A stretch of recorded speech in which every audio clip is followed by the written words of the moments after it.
Hi everyone, I'm Marius Leicht, and if you followed me for a while, it's probably no news to you that I have a bit of an obsession for analog synthesizers and all things electromechanical keyboard instruments. But the reality is, this is not even limited to musical instruments or music in general. Whenever there is an analog or manual way to do things, I'm excited to learn it. And while I sometimes fail miserably, like trying to use a paper calendar or growing my own weed, it's usually the creative things that keep me going and excited. For my recent project KLANG, which is an ongoing series of albums, each dedicated to one single synthesizer, I combined various analog and manual processes to create a truly unique set, which is the KLANG Art Edition box set. And what could be a better specimen to kick off a series like that than the Oberheim Eight Voice, one of the most analog and manual synthesizers imaginable. This behemoth was one of the first attempts in the 1970s to create a polyphonic synthesizer that is capable of playing more than one note at a time, by combining no less than 8 monophonic synthesizer expander modules, which means you have to tune and dial in 8 individual synthesizer blocks by hand to create a simple uniform sound. Check out the in-depth video I did on the process.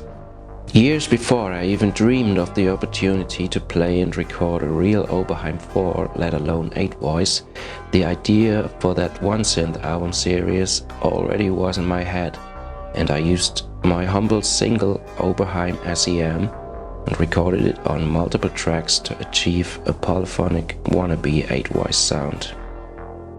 And of course that had to be done the analog way. For these first experiments, I used the trusty old Yamaha MT50 4-track cassette tape recorder my father had bought back in the late 90s. The process was ponderous and the sound was charmingly lo-fi. For the recording of the actual Oberheim album, I went with the top-class digital converters of GeForce Studio for convenience and clarity. But there was still lots of analog mojo from the synth being recorded through the studio's analog Midas console and later being mixed through incredibly great outboard and an actual physical reverb chamber onto a studio tape machine at Niels Fram's studio at Funkhausen, Berlin. When it all was finished, I remembered those early cassette tape experiments and thought it would be really cool to release them in actual cassette tape format alongside the CD. So I did and spiced it up with additional analog items.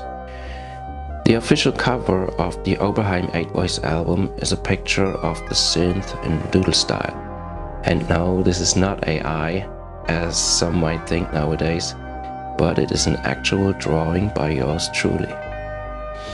And to make the limited edition truly unique, I drew every single one of the 50 cassette covers by hand. Each cover is a unique piece of art, signed and numbered. This limited cassette edition contains the Oberheim 8 Voice album and the bespoke early SEM experiments on the B-side. They will be not released anywhere else. The outer box is screen printed with the cover design. In this manual printing process, a fine mesh on a frame is covered with a light-sensitive emulsion, which hardens when exposed to light. I printed the Oberheim drawing on transparent film to block the light where the lines are. These areas are being washed out in the next step and become permeable for the printing color.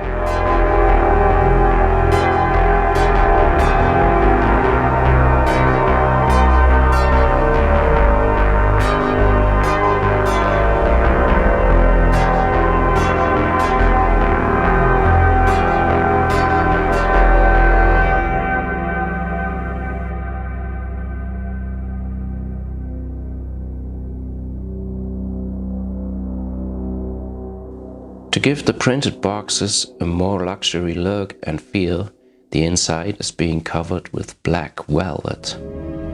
Now it can hold the signed CD, the numbered and signed cassette, with the individually drawn cover and a set of 4 photographies of the Oberheim synthesizer.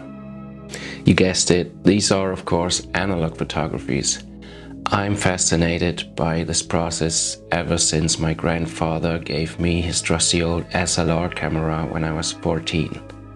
While a digital image is a projection calculated from a series of light measurements, an analog photography is an actual physical thing, which honors the term photography, drawing with light.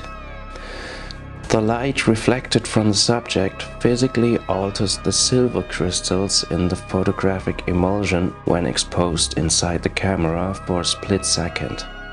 It's like actually freezing a moment in time.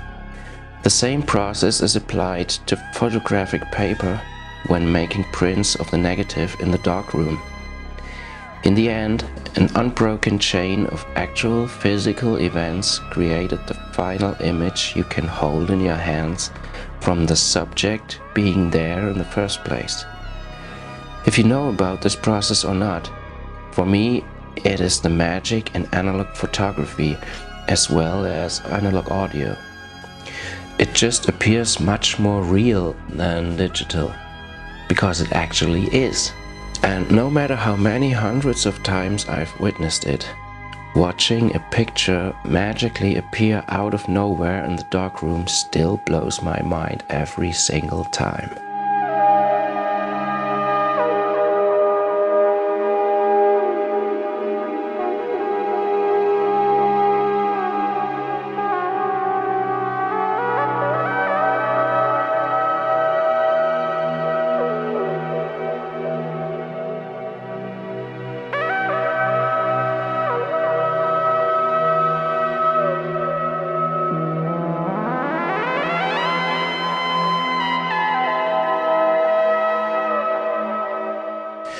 This one-of-a-kind art edition box set is limited to only 50, and if you share the fascination, get yours now while there are still some available.